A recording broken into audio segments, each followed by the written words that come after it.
In an interview that has since become the talk of the town, CBS Sunday Morning host Jane Pauley made headlines not just for her insightful questions but for her bold refusal to address Prince Harry with the customary royal honorifics.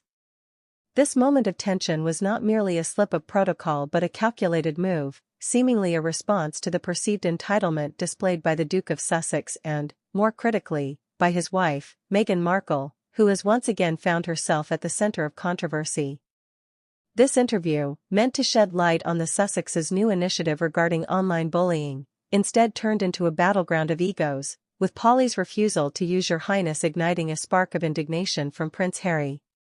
Behind this, however, was a calculated strategy by Meghan Markle, who has been known to orchestrate media narratives to fit her image, often at the expense of traditional royal decorum.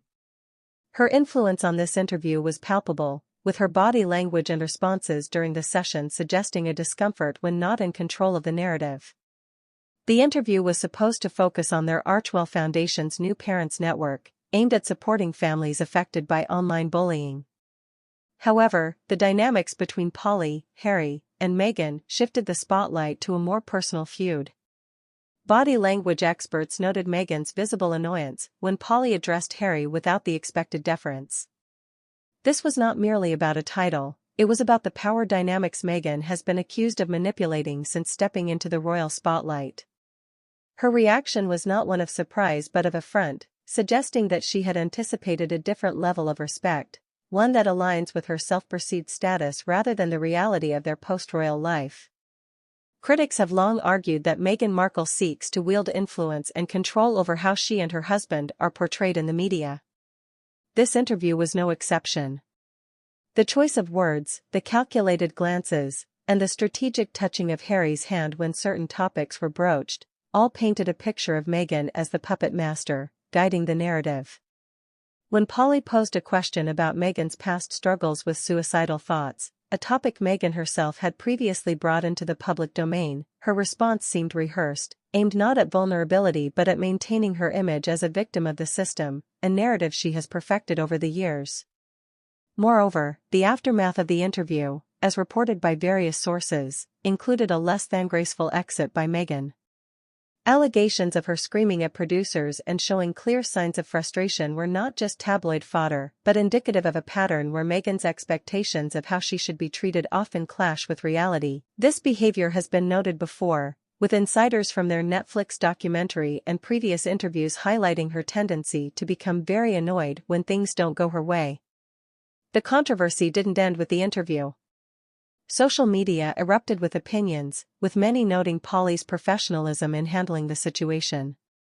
Pauley's decision not to use the royal titles was seen by some as a subtle pushback against the perceived arrogance of the Sussexes, particularly Meghan, who has been accused of trying to retain royal perks without the responsibilities.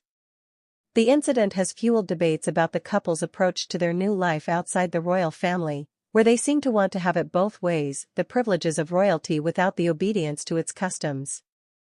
The narrative around Meghan's influence over Harry has been a contentious one, with detractors pointing out how she often appears to direct him during public appearances. This pattern was evident in this interview, where Harry's responses seemed to follow Meghan's lead, particularly when the conversation veered towards more personal or controversial territory like their reasons for leaving the royal family or their take on media scrutiny. Furthermore, the strategic choice of this particular interview for their new initiative paints Meghan in an antagonistic light, where the project itself, meant to address a serious issue like online bullying, becomes secondary to the drama of royal etiquette and personal slights. Critics argue that Meghan has a history of using serious causes to further her own public image, which some see as a form of exploitation rather than genuine advocacy. In conclusion, what was supposed to be a moment of advocacy turned into a showcase of Meghan Markle's contentious approach to media and public life.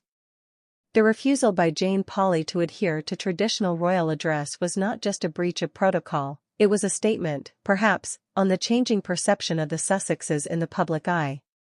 With each public appearance, Meghan's actions and reactions continue to polarize opinions, making it clear that her influence on Prince Harry and their public narrative remains a source of significant controversy. This interview, rather than focusing on the noble cause they intended to highlight, has instead spotlighted the ongoing battle between maintaining control over their story and facing the realities of their choices post-royalty.